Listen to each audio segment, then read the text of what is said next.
So, how do we make laws in Pakistan at the federal level?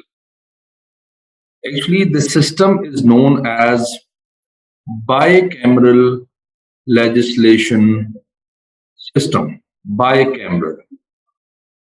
Bi means two.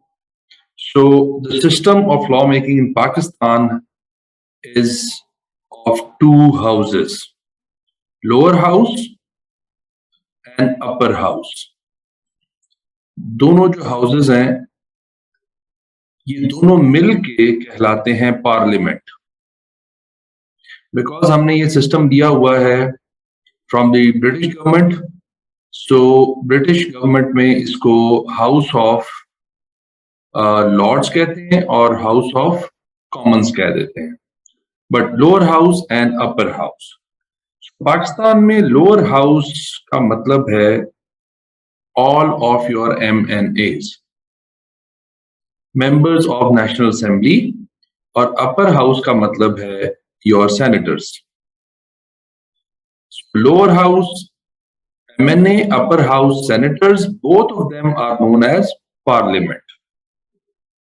Simple procedure of lawmaking at federal level is that bill is initiated at the lower house. Bill का मतलब है proposed law. जो law ने अभी बनना होता है उसका जो प्रपोजल होता है उसको आप कह सकते हो कि वो बिल है. बिल जब लोअर हाउस पे प्रपोज होता है, अगर तो ये सिंपल मेजॉरिटी विच मींस 50% से ज्यादा वोट जिस तरफ भी हो जाएं, फॉर एग्जांपल अगर लॉ को एक्सेप्ट करने में हो जाएं, तो ये समझा जाता है कि लोअर हाउस से ये पास हो गया है. Then, if it is passed from the lower house, it is sent to the upper house, जो कि सेनेट है. सेनेट में फिर इस पे इलेक्शन होते हैं, लोग वोट करते हैं, और अगर सेनेट से भी ये पास हो जाता है तो ये समझा जाता है कि पार्लियामेंट से लॉ पास हो गया है. And then it is sent to the president for his signatures.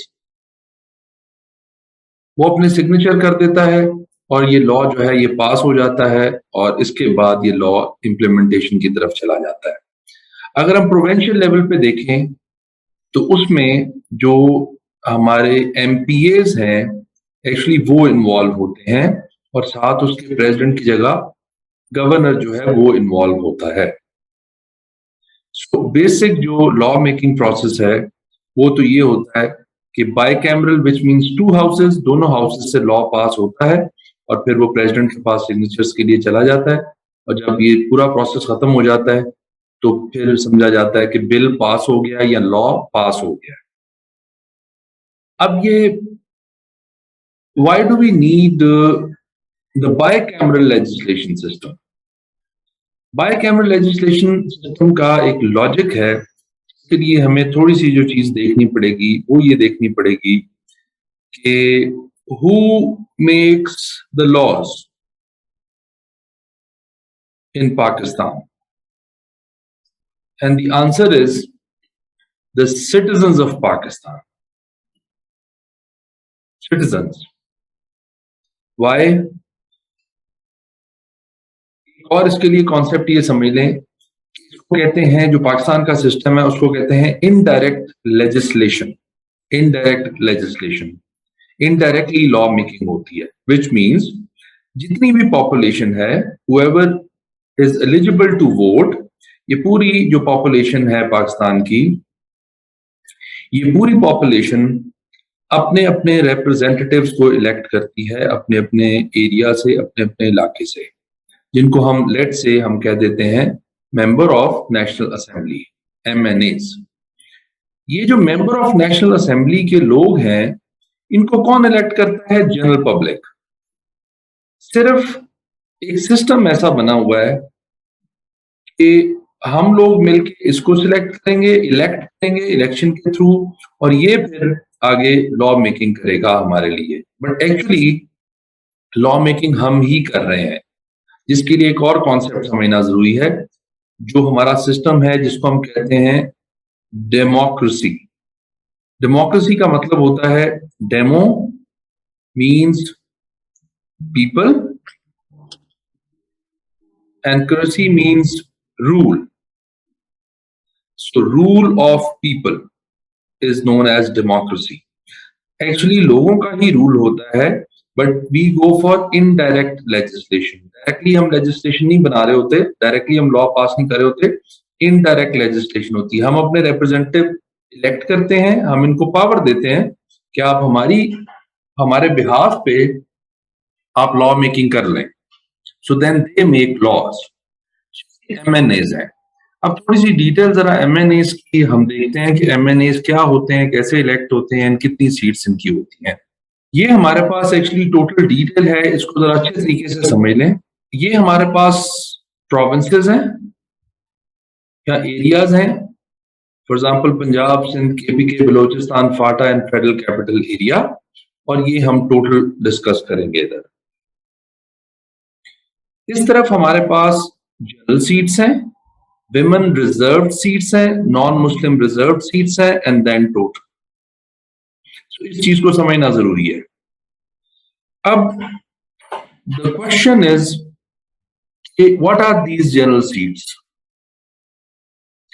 Actually general seats वो सारी सीट्स हैं जिन पे लोग इलेक्शन लड़ रहे होते हैं, जिन पे लोग कंपीट कर रहे होते हैं, जिनके लिए वोटिंग हो रही होती है. विमेन रिजर्व सीट्स के लिए और इन सीट्स के लिए वोटिंग नहीं हो रही होती, ये रिजर्व सीट्स होती हैं. ये 60 सीट्स जो हैं, 60 सीट्स, ये सिर्फ विमेन की ही है. इसका ये मतलब नहीं है कि जनरल इलेक्शन में वुमेन नॉट पार्टिसिपेट कर सकती हैं उसमें भी, बट ये उनके लिए रिजर्व है. और ये नॉन मुस्लिम्स के लिए रिजर्व है 10 सीट्स इन पाकिस्तान. अब थोड़ा सा इसका मैकेनिज्म समझे. पहले ये क्यों सीट्स डिफरेंट दी हुई हैं पंजाब के लिए, सिंध के लिए और केपीके के लिए एंड बाकी सब चीजों के लिए. डिफरेंट इसलिए है कि ये सीट्स जो हैं ये डिपेंड करती हैं आपकी पॉपुलेशन पे. एक एरिया की कितनी पॉपुलेशन है, तो हमें आइडिया है कि पंजाब जो है वो सबसे ज्यादा पॉपुलस प्रोविंस है पाकिस्तान का, पॉपुलेशन सबसे ज्यादा है, तो इसकी सीट सबसे ज्यादा है 148. इसी हिसाब से अगर आप ये देखो तो ये पॉपुलेशन के हिसाब से जो है वो सीट्स बनी होती हैं. ये बिकॉज पुराने स्टैटिस्टिक्स हैं, नए सेंसस, नई मर्दमशुमारी जब होती है तो वो हो सकता है नंबर ऑफ सीट्स इंक्रीज कर जाए बिकॉज पॉपुलेशन इंक्रीज कर रही है, बट अभी तक यही चल रहा है. So Punjab has more population, so it has more representatives. Around 500,000 लोगों पे एक सीट जो है वो मिली हुई है, अराउंड अप्रोक्सीमेटली बता. So, इतनी पॉपुलेशन पे एक सीट जो है वो ये बन जाती है. बट अब इन लोगों को तो इलेक्शन लड़ना पड़ता है, इसमें से कुछ लोग हारते हैं, कुछ जीतते हैं. ये सीट्स का क्या बनता है? इस सीट्स के लिए आपको एक छोटा सा काम करना पड़ेगा. ये सीट्स, रिजर्व सीट्स जो हैं, ये इन सीट्स की प्रोपोर्शन के हिसाब से डिफरेंट पार्टीज को मिलती हैं. फॉर एग्जांपल पहले इसका हम प्रोपोर्शन निकालते हैं. प्रोपोर्शन निकालने के लिए क्या करना पड़ेगा? 272 divided by 60 is equal to 4.5. ये जो 4.5 है ना, ये इसका एक प्रोपोर्शन निकल आया. प्रोपोर्शन का मतलब ये है, लेट्स से पीटीआई जो है वो अगर 9 सीट्स विन करती है जनरल इलेक्शन में,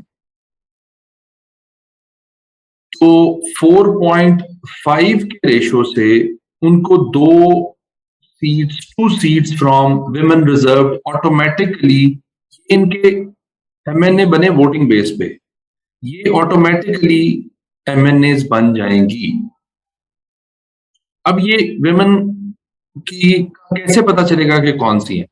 तो जब भी इलेक्शन हो रहे होते हैं तो हर पार्टी जो है वो अपनी 60 विमेन की लिस्ट जो है वो सबमिट कराती है टू द इलेक्शन कमीशन.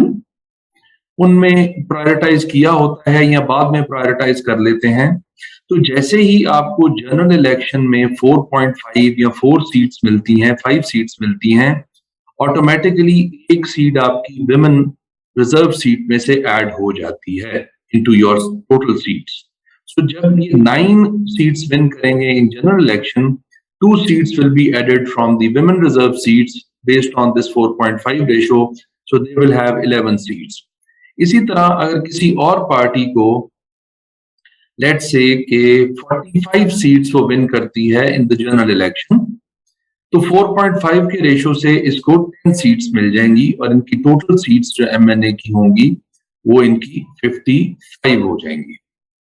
ऐसे ही अगर किसी और को लेट्स से 90 सीट्स मिलती हैं, तो 4.5 के रेशो से 20 सीट्स विमेन रिजर्व सीट्स उनको मिल जाएंगी। So in total they will have 110 seats.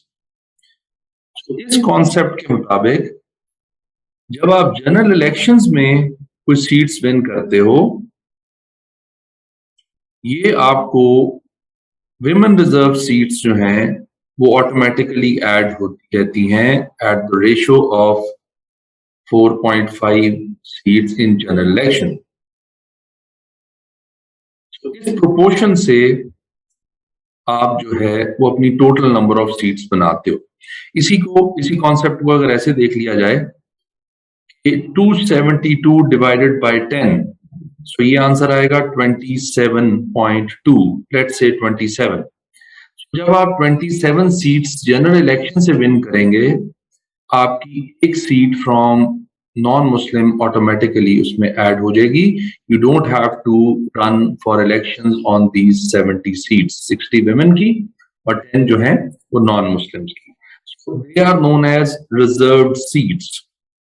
Now, why do we need bicameral legislation? Why can't the MNAs make a law?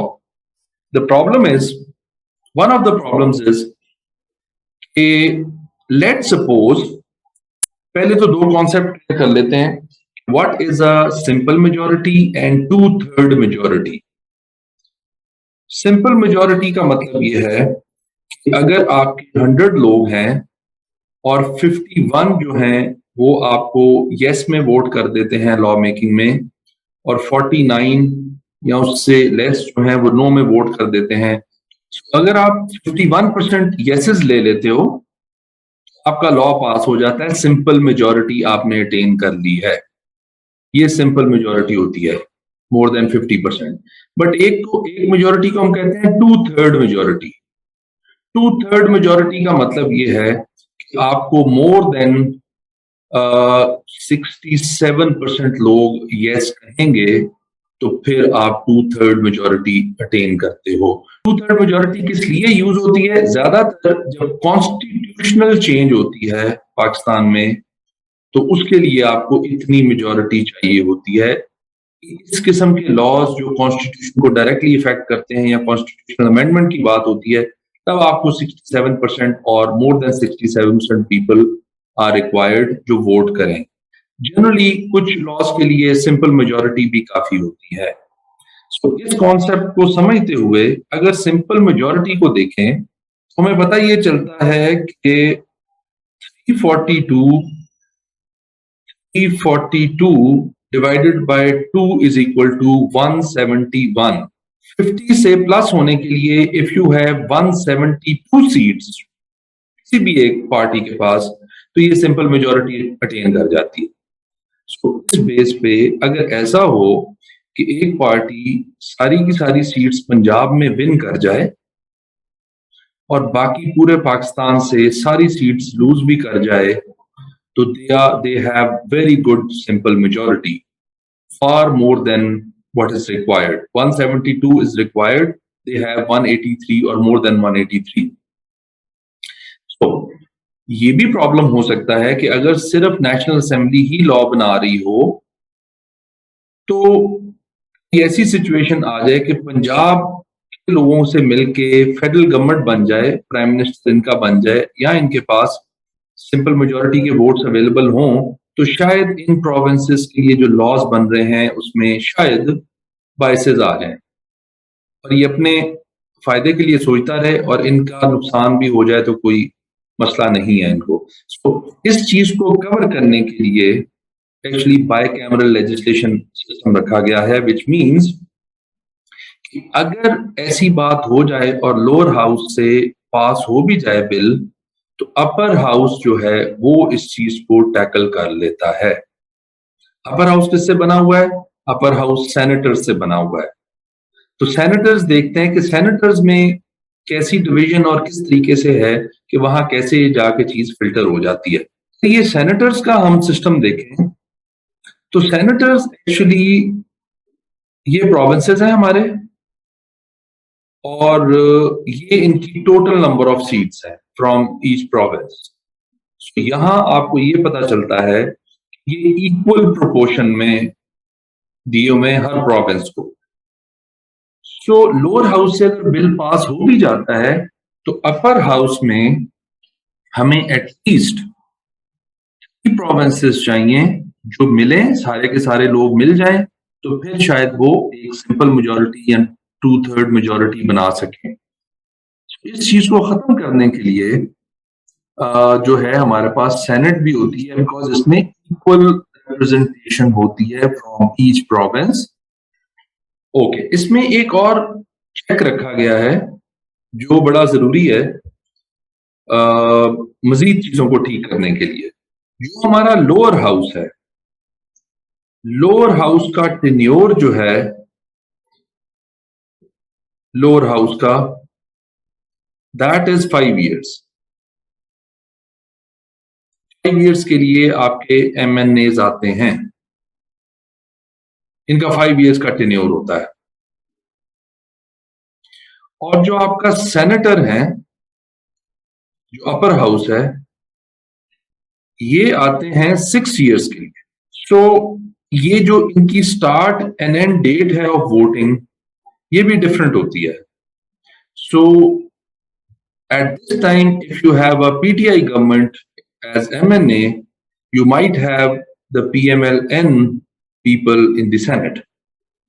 और जब PMLN की गवर्नमेंट लोअर हाउस में थी तो पीपल्स पार्टी, बिकॉज उससे पहली गवर्नमेंट थी, तो वो उसका सेनेटर्स होंगे। अब एक और बात यहाँ इंपॉर्टेंट है कि हु सिलेक्ट्स द सेनेटर्स। तो उसके लिए MPAs जो हैं वो आपकी सेनेटर को सिलेक्ट करते हैं। अपर हाउस के लोगों को MPAs कौन है? Member of provincial assembly. So इसीलिए इक्वल रिप्रेजेंटेशन होती है from all the provinces. Another interesting thing is Senate जो है उसमें और भी चीजें डिफरेंट हो रही होती हैं। अब इस स्टेटमेंट को अगर आप गौर से सुने, every senator will have a tenure of 6 years, but election of the Senate takes place every 3 years. Election 3 साल बाद होते हैं सेनेट के, और जो टेन्योर है वो 6 years है सेनेटर का। एक और बात, 50% of the Senate changes every 3 years. अब ये फर्दर कंफ्यूजन वाली बात आ गई। एक्चुअली होता ये है, लेट सपोज अगर एक इलेक्शन ईयर 2000 में हुए जिसमें सेनेटर जो थे वो X, Y और Z सेनेटर इलेक्ट हुए, लेट से यहाँ 52 सेनेटर्स इलेक्ट हुए, half of the senate of 104। सो एक इलेक्शन हो रहे होंगे अब 2003 में, लेट सपोज, बिकॉज 2003 में 3 साल हो जाएंगे और दोबारा इलेक्शन होंगे। यहां जो सेनेटर्स आएंगे वो आएंगे ABC 52 दूसरे। ये कौन से सेनेटर्स हैं? ये एक्चुअली वो सेनेटर्स हैं जो 1997 में इलेक्शन से इलेक्ट हुए थे, वो यहां खत्म हो गए और उनकी जगह नए सेनेटर्स जो हैं वो इलेक्ट हो गए। ये जो सेनेटर्स थे जो 2000 में इलेक्ट हुए हैं, इनके लिए इलेक्शन 2006 में जाके होंगे तो ये अपना टेन्योर 6 इयर्स का ही पूरा करेंगे। और फिर इनके लिए जो इलेक्शन होंगे ये अपना टेन्योर 6 इयर्स पूरा करेंगे और 2009 में इनके लिए इलेक्शंस होंगे, ये भी 6 इयर्स पूरा करेंगे। So, इस मेथड से एक और चीज अच्छी होती है कि एट अ टाइम आपके पास सेनेट जो है वो आधी सीनियर सेनेटर्स की होती है, आधी जूनियर की होती है। So 104 में से 52 people are new, 52 people are senior old. Old means के वो जरा सीनियर होते हैं। इस मेथड से एक्चुअली सारा जो मकसद है बताने का वो ये है कि लोअर हाउस से अगर कोई बिल ऐसा पास होता भी है तो अपर हाउस में जहां की ज्यादा प्रोविंशियल उसकी इन्वॉल्वमेंट है और इक्वल रिप्रेजेंटेशन है, यहां आके कोई भी अनबायस्ड बिल पास नहीं होता। प्रेसिडेंट ऑफ पाकिस्तान के पास जब तक सिग्नेचर्स नहीं होते तब तक बिल पास वैसे भी नहीं हो सकता। अब इसके बाद अगर साइन हो जाते हैं तो फिर वो इम्प्लीमेंटेशन की तरफ जाता है और फिर वो जिस भी एरिया के लिए बना हो या पूरे पाकिस्तान के लिए अगर बना है तो पूरे पाकिस्तान पे इम्प्लीमेंट हो जाता है।